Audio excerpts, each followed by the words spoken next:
आज भारत के प्रधानमंत्री नरेंद्र मोदी जहां उत्तर प्रदेश के वाराणसी में मौजूद थे और विभिन्न परियोजनाओं की घोषणा की और एक तरह से उसको देखा जा रहा है कि उन्होंने उत्तर प्रदेश में चुनावी बिगुल बजा दिया है।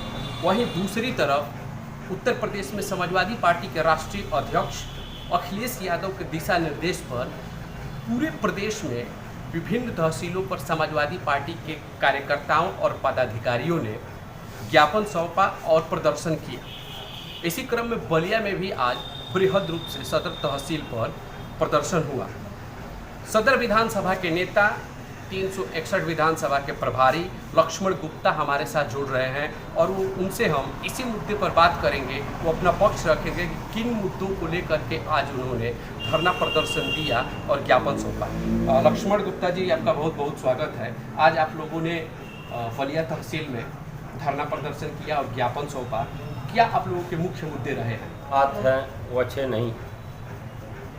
हमने तो कभी कहानी सुनी थी, कोई बात सुना था कि महाभारत के काल में चीरहरण हुआ था, लेकिन आज देखने को मिल रहा है कि आज पूरा प्रशासन के सामने, पूरे अधिकारी लोगों के सामने एक महिला को किस तरीक़ा से प्रमुखी के चुनाव में बस तरह उसका खींचा जा रहा था। इस सवालों पर हमारे नेता आदरणीय अखिलेश यादव जी ने उसको सोचा समझा और पूरे प्रदेश में निर्देश दिया कि सभी तहसील स्तर पर धरना प्रदर्शन का कार्यक्रम होगा।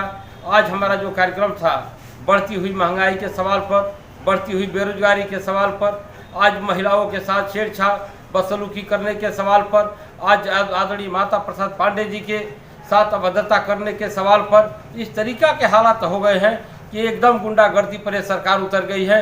और जो सरकार के आदमी नहीं होगा वो नहीं रहा है कि इस प्रदेश में कोई जिंदा भी रह सकता है।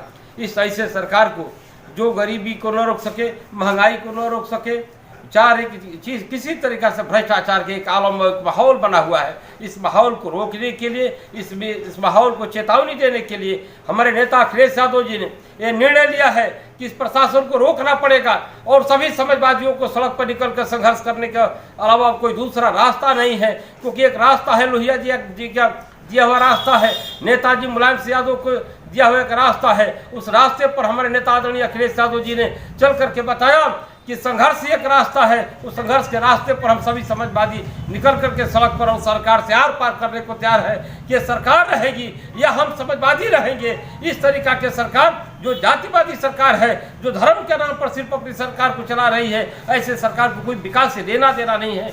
आज बलिया के सवाल पर कोई सरकार कोई काम नहीं किया। बलिया में जो भी काम किया है सब आप जानते हैं कि बलिया में जितने भी पुल बने हैं, 3-4 पुलें बनी हैं, वो समाजवादी पार्टी के देन हैं, आदरणीय अखिलेश यादव जी के देन हैं।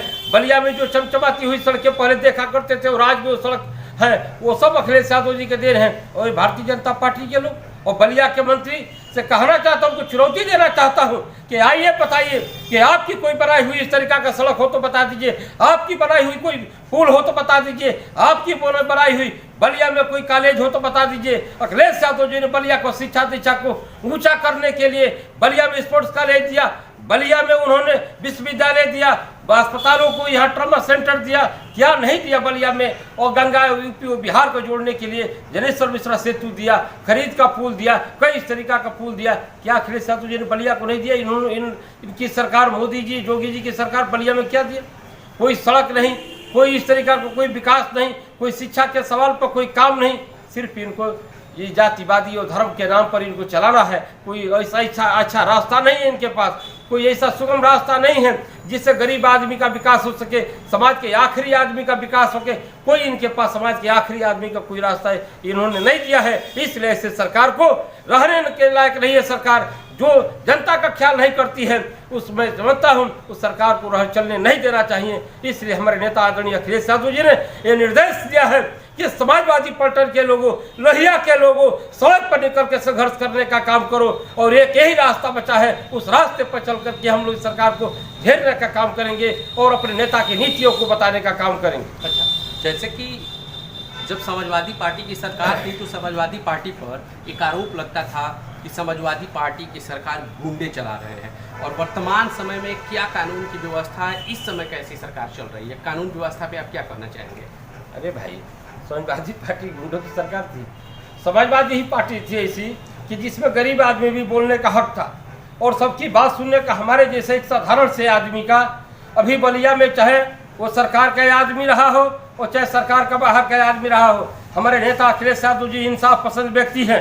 हम हमारे जैसे साधारण से व्यापारी के बेटा को सड़क से उठा करके विधानसभा का चुनाव लड़ाने वाले हमारे नेता अखिलेश यादव जी हैं। तो इसलिए कहना चाहता हूँ, समाजवादी पार्टी में छोटे छोटे दुकानदारों का, खोमचा वाला, रिक्शा वाला, ठेला वाला और समाज के आखिरी आदमी का कोई दर्द सुनने वाला है तो सिर्फ और सिर्फ समाजवादी है। और समाजवादी एक ऐसा रास्ता है जो सब गरीब और मजदूर और सबको लेकर के चलने वाला है। और आज करें क्यों, आज की सरकार में बताऊं, आज तो उस समय कोई पब्लिक भी करता होगा, कोई गुंडा होगा तो उसको हम लोगों ने देखा होगा, हमारी सरकार ने देखा होगा।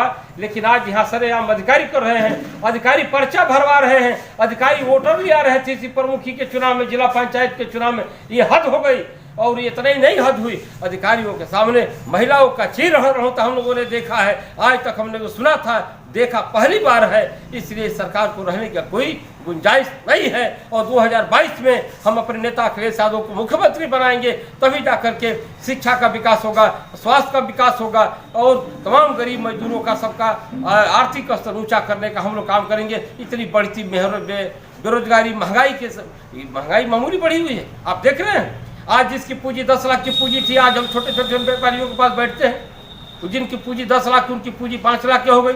ठेला वाले, खोमचा वाले के पास जाइए, जिसकी पूंजी 20,000 की थी, उसकी 5,000, 2,000 और मौसर नहीं हो रहा है। कभी कभी उसकी सामानें नहीं बिक्री हो रही है तो वो खाने के बगैर मोहताज है। आज छोटे छोटे दुकानदार इतनी परेशान है, जो फुटपाथ पर बैठते हैं, रेहड़ी वाले, उनसे जाकर के पूछिए उनका दर्द क्या हालत है। इसलिए कहना चाहता हूँ, इस सरकार में 500 घराने ऐसे हैं जिनको, बड़े बड़े उद्योगपतियों, घराने के लोगों को सिर्फ धनी बनाने का यह देश और सरकार के प्रधानमंत्री और उत्तर प्रदेश का मुख्यमंत्री ये काम करते हैं। दूसरे को इन्होंने धनी बनाने का कोई इंतजाम नहीं किया है, उसका रोजी रोटी का इंतजाम नहीं किया है। इस पूरे प्रदेश और देश के व्यापारी परेशान है, सिर्फ उत्तर प्रदेश का नहीं, पूरे देश के व्यापारी परेशान है। इसलिए इस बार पूरे व्यापारी समाज के लोग मूड बना चुके हैं इस सरकार को बदलने के लिए। और इस सरकार, मैं आज कह रहा हूँ, बदल कर रहेगी, बदल कर रहेगी, बदल कर रहेगी। हमारे साथ बलिया सदर विधानसभा के नेता लक्ष्मण गुप्ता जी, जो विभिन्न मुद्दों पर अपनी बात रख रहे थे और 2022 की बात दोहरा रहे थे कि 2022 में समाजवादी पार्टी की